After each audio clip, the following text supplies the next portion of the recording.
Bismillahirrahmanirrahim. Assalamualaikum warahmatullahi wabarakatuh. Teman-teman semuanya, perkenalkan nama saya Mumtaz Naufirdaus dari program studi Pendidikan Agama Islam semester 6B. Insyaallah pada kesempatan kali ini saya akan memaparkan sedikit pembahasan tentang model-model pengembangan kurikulum. Teman-teman semuanya, dalam dunia pendidikan, pengembangan kurikulum merupakan proses penyusunan, perbaikan, dan penyempurnaan kurikulum agar sesuai dengan tujuan pendidikan, kebutuhan peserta didik, perkembangan ilmu pengetahuan, serta tuntunan masyarakat. Nah, para ahli pendidikan mengembangkan beberapa model pengembangan kurikulum yang digunakan sebagai pendekatan dalam menyusun dan memperbaiki sistem pembelajaran di sekolah. Nah, ada 3 model yang paling sering dibahas. Di antaranya yang pertama yaitu ada model administratif, yang kedua ada model grassroots, dan yang ketiga ada model sistematik. Nah, ketiga model ini memiliki karakteristik, pola, kelebihan, dan kekurangannya masing-masing. Mari kita bahas. Yang pertama yaitu model administratif. Nah, apa sih model administratif itu? Nah, model administratif adalah model pengembangan kurikulum yang bersifat top down. Jadi dari atas ke bawah, yaitu proses pengembangan kurikulum yang dimulai dari pihak atasan kemudian diterapkan kepada pihak bawahan. Nah, dalam model ini pemerintah, Kementerian Pendidikan, lalu Dinas Pendidikan atau pimpinan lembaga menjadi pihak utama yang menentukan isi kurikulum, tujuan, struktur, materi, metode, hingga evaluasi pembelajaran. Nah, guru dan sekolah pada umumnya hanya bertugas melaksanakan kurikulum yang telah ditentukan. Nah, apa saja sih ciri-ciri dari model administratif ini? Yang pertama, ciri-cirinya itu yaitu bersifat sentralistik. Yang kedua yaitu keputusan berasal dari pemerintah atau otoritas pendidikan, dari Kemendikbud dan lain sebagainya. Lalu selanjutnya, guru berperan sebagai pelaksana. Nah, di sini yang dimaksud dengan down itu guru ya, bawahan itu guru. Nah, untuk topnya itu pemerintah, otoritas pendidikan seperti Kemendikbud, lalu juga ada di MTS atau MA atau MI itu ada Kemenag dan lain sebagainya. Lalu struktur kurikulum sudah ditentukan secara rinci. Nah, tadi ya, jadi struktur daripada kurikulum itu sudah ditentukan secara rinci dari atasan ya. Lalu selanjutnya pelaksanaan lebih seragam antar sekolah. Baik, berikutnya yaitu langkah-langkah model administratif. Yang pertama yaitu pembentukan tim pengembang. Nah, pemerintah atau lembaga pendidikan membentuk tim ahli kurikulum untuk nantinya menyusun daripada kurikulum yang akan dibuat. Yang kedua yaitu penyusunan konsep kurikulum. Nah, di sini tim ya, tadi ya, tim ahli kurikulum itu menyusun apa saja? Yang pertama menyusun tujuan pendidikan.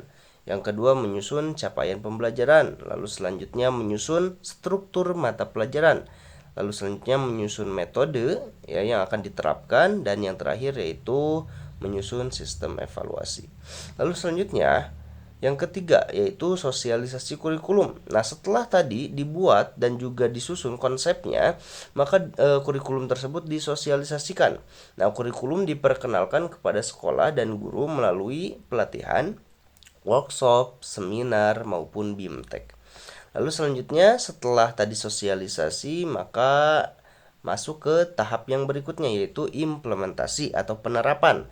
Yaitu sekolah menerapkan kurikulum sesuai pedoman yang telah ditetapkan. Dan yang terakhir setelah implementasi pasti melakukan evaluasi. Ini yang terakhir ya, itu pemerintah mengevaluasi efektivitas pelaksanaan kurikulum. Lalu selanjutnya yaitu contoh model administratif. Yang pertama ya, contoh yang pertama yaitu misalkan kurikulum 2013 atau Kurtilas. Pemerintah pusat menentukan KI dan KD atau kompetensi inti dan juga kompetensi dasar. Lalu selanjutnya pemerintah pusat juga menentukan struktur mata pelajaran. Lalu selanjutnya menentukan sistem penilaian, dan yang terakhir menentukan buku ajar yang akan dipakai. Nah, guru itu tinggal menyesuaikan pembelajaran dengan aturan tersebut. Contoh yang kedua yaitu kurikulum merdeka. Nah, meskipun lebih fleksibel dibandingkan dengan Kurtilas tadi ya, kebijakan dasarnya tetap dirancang oleh pemerintah. Nah, misalkan capaian pembelajarannya ya, lalu profil pelajar Pancasila umpamanya, lalu struktur pembelajaran, dan yang terakhir yaitu asesmen nasional. Nah, adapun kelebihan dari model administratif itu yang pertama yaitu kurikulum lebih terarah. Kenapa? Karena tadi ya sentralisasi TA ya, atau karena dirancang oleh ahli dan juga oleh pemerintah ya, bersifat sentral tadi. Jadi oleh pemerintah. Lalu yang selanjutnya standar pendidikan lebih seragam. Ya, yang kedua kelebihannya itu standar pendidikan lebih seragam. Mutu pendidikan antar daerah dapat dikontrol. Lalu selanjutnya mudah diawasi. Nah, karena semua sekolah memakai acuan yang sama, jadi mudah untuk diawasi. Lalu selanjutnya cocok untuk negara yang besar. Nah, seperti contohnya di sini ya, di Indonesia yang membutuhkan standar nasional pendidikan. Adapun kekurangan daripada model administratif itu yang pertama, guru kurang kreatif. Ya, kenapa? Karena hanya menjadi pelaksana, bukan orang yang istilahnya sama-sama berpikir untuk menentukan isi dari kurikulum tersebut. Lalu selanjutnya, kurang sesuai kebutuhan lokal. Nah, biasanya kondisi daripada tiap daerah atau tiap lembaga atau tiap sekolah itu berbeda-beda. Nah, ini model ini karena tadi seragam ya, itu kurang bisa menyesuaikan kebutuhan lokal. Lalu selanjutnya, terlalu birokratis atau perubahan kurikulum sering lambat ya. Lalu selanjutnya, partisipasi sekolah rendah. Nah, guru terkadang merasa tidak memiliki kurikulum tersebut karena ya tadi guru itu sebagai pelaksana saja, bukan sebagai orang yang istilahnya sama-sama mengatur dan juga membuat kurikulum tersebut.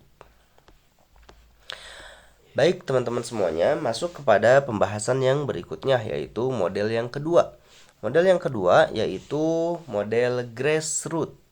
Ya, yang pertama tadi model apa? Administratif. Nah, ini yang kedua yaitu model grassroots.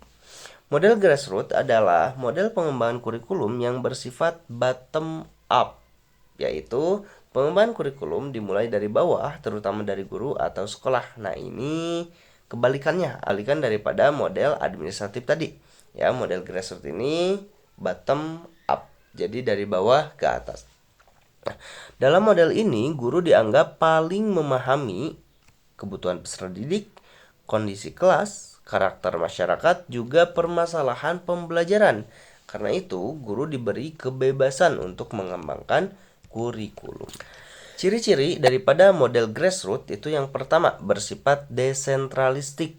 Kalau tadi kan sentralistik, ini desentralistik. Lalu berasal dari inisiatif guru atau sekolah. Nah, ini guru menjadi pusat pengembangan ya, atau orang yang istilahnya membuat, mengembangkan serta mengevaluasi daripada kurikulum tersebut.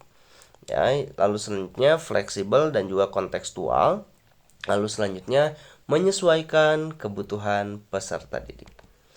Nah, adapun langkah-langkah daripada model grassroots itu yang pertama yaitu identifikasi masalah pembelajaran. Guru menemukan masalah di lapangan umpamanya. Nah, contohnya misalkan peserta didik itu sulit memahami materi akidah akhlak contohnya hanya melalui ceramah. Itu kan. Nah, itu merupakan sebuah masalah di mana peserta didik itu biasanya sulit memahami materi akidah akhlak kalau hanya melalui metode ceramah saja. Lalu selanjutnya yang kedua, guru itu menyusun inovasi. Ya, guru mengembangkan contohnya metode baru umpamanya ya, media pembelajaran yang lebih kreatif gitu kan. Lalu model evaluasi yang sesuai gitu kan. Lalu selanjutnya materi yang kontekstual atau menyesuaikan konteks gitu. Lalu selanjutnya langkah berikutnya setelah tadi guru menyusun inovasi baru ya gitu. Lalu selanjutnya diuji coba. Nah, kurikulum atau inovasi yang tadi itu yang sudah diperbarui itu diterapkan di kelas gitu kan. Lalu selanjutnya melakukan evaluasi, guru menilai keberhasilan daripada inovasi tersebut. Nah, lalu selanjutnya penyebaran. Jika berhasil, itu kan model diterapkan di kelas atau sekolah lain. Baik, selanjutnya masuk kepada contoh daripada model grassroots. Nah, contoh yang pertama yaitu pengembangan muatan lokal umpamanya ya. Sekolah di Jawa Barat ya khususnya menambahkan pembelajaran seperti budaya Sunda ya, lalu aksara Sunda, lalu kesenian daerah biasanya ya. Karena apa? Karena dianggap penting bagi peserta didik setempat. Itu kan untuk istilahnya tuh memberdayakan apa yang sudah ada gitu kan. Lalu selanjutnya contoh yang kedua, pembelajaran PAI berbasis proyek umpamanya. Nah, guru PAI membuat program seperti umpamanya praktik zakat, bakti sosial, ya, program Jumat berbagi umpamanya ya, lalu kajian digital Islam. Hal ini dibuat karena siswa lebih aktif melalui praktik langsung. Nah, biasanya ketika praktik langsung itu kan siswa itu biasanya seneng gitu kan karena tidak jenuh gitu kan apabila hanya berdiam diri belajar di kelas saja gitu kan. Ketika praktik langsung di lapangan itu biasanya anak-anak lebih aktif dan juga lebih istilahnya tuh bergairah untuk belajar. Baik, masuk kepada pembahasan berikutnya yaitu kelebihan daripada model grassroots. Yang pertama yaitu lebih sesuai kebutuhan peserta didik. Nah, karena tadi ya dikembangkan berdasarkan kondisi nyata, lalu guru yang menentukan apa-apanya daripada kurikulum tersebut sehingga sesuai dengan kebutuhan peserta didik. Ya. Lalu selanjutnya yang kedua, guru lebih kreatif. Nah, kenapa guru lebih kreatif? Karena guru yang aktif menciptakan inovasi-inovasi, ya. Guru yang harus bisa mengembangkan kurikulum tersebut yang nantinya diterapkan dan juga dievaluasi oleh guru tersebut. Lalu selanjutnya yang ketiga, pembelajaran lebih kontekstual, dekat dengan kehidupan siswa. Ya, sesuai dengan konteks yang terjadi di lapangan atau konteks yang terjadi di lingkungan sekitar peserta didik. Lalu selanjutnya, meningkatkan rasa memiliki. Ya, guru itu merasa ikut membangun kurikulum sehingga merasa memiliki apa yang menjadi isi dan juga istilahnya untuk melakukan evaluasi terhadap kurikulum tersebut. Lalu selanjutnya, ada kekurangan daripada model grassroots ini. Yang pertama, kualitas bisa tidak merata. Nah, karena ya kemampuan tiap guru itu berbeda-beda ya dari satu lembaga dan juga lembaga lain umpamanya gitu kan, SDM daripada tiap lembaga itu berbeda-beda, maka kualitas itu bisa tidak merata gitu. Baik itu kualitas peserta didik maupun kualitas lulusan-lulusan daripada lembaga-lembaga tersebut. Lalu selanjutnya, membutuhkan guru yang profesional. Nah, tentunya ketika umpamanya bottom up ya, kurikulum ini dibuat, dikembangkan dan juga diimplementasikan oleh guru gitu kan, sehingga membutuhkan guru yang profesional, kompeten dalam hal tersebut gitu kan, dalam merancang kurikulum. Nah, bayangkan jika guru itu kurang kompeten, maka hasilnya akan ya tidak maksimal atau kurang maksimal. Lalu selanjutnya yaitu sulit untuk distandarkan karena tiap sekolah bisa berbeda-beda. Ya, baik itu tadi ya SDM-nya berbeda-beda, lalu juga latar belakang daripada sekolah tersebut berbeda gitu kan. Pemasukan daripada sekolah tersebut berbeda dan lain sebagainya. Kebijakan-kebijakannya pun berbeda. Maka sulit distandarkan. Lalu selanjutnya memerlukan waktu dan juga tenaga yang besar. Guru harus aktif melakukan evaluasi dan pengembangan.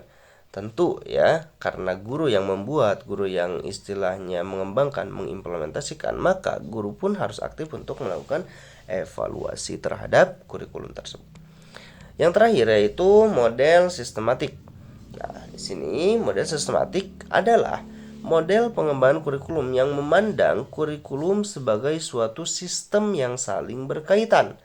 Antara apa? Antara tujuan, materi, metode, media, evaluasi, peserta didik, dan juga lingkungan pendidikan. Artinya, perubahan daripada satu komponen akan memengaruhi komponen lainnya. Model ini biasanya menggunakan pendekatan ilmiah, analisis kebutuhan, penelitian, dan juga evaluasi yang berkelanjutan. Apa saja sih ciri-ciri daripada model sistematik ini?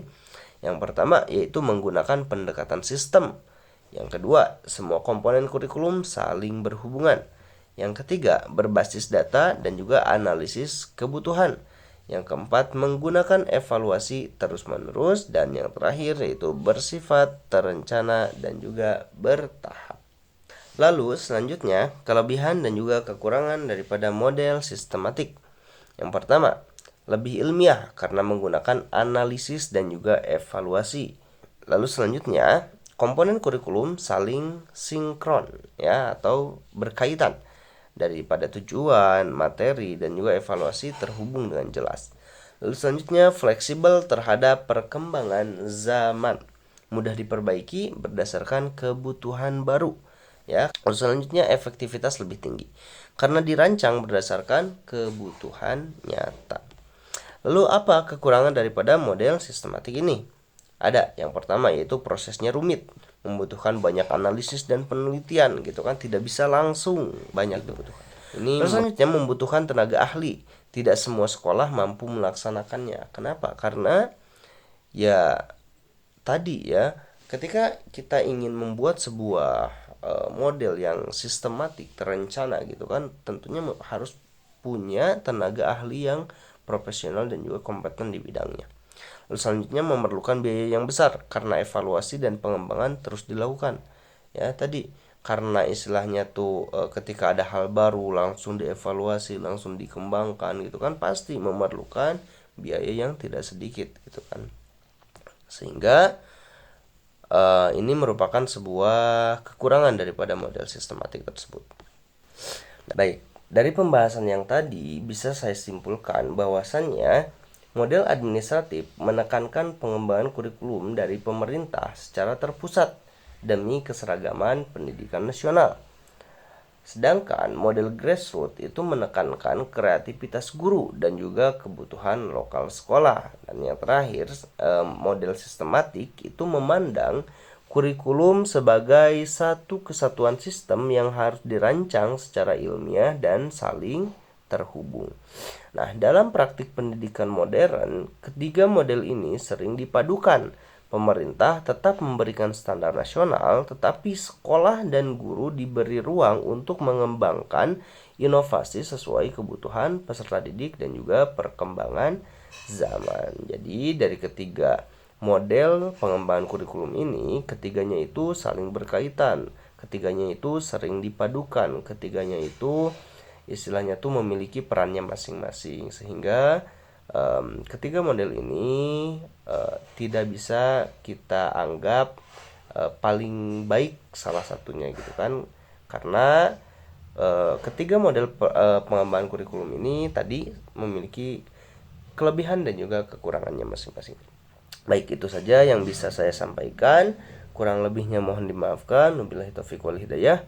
Wassalamualaikum warahmatullahi taala wabarakatuh.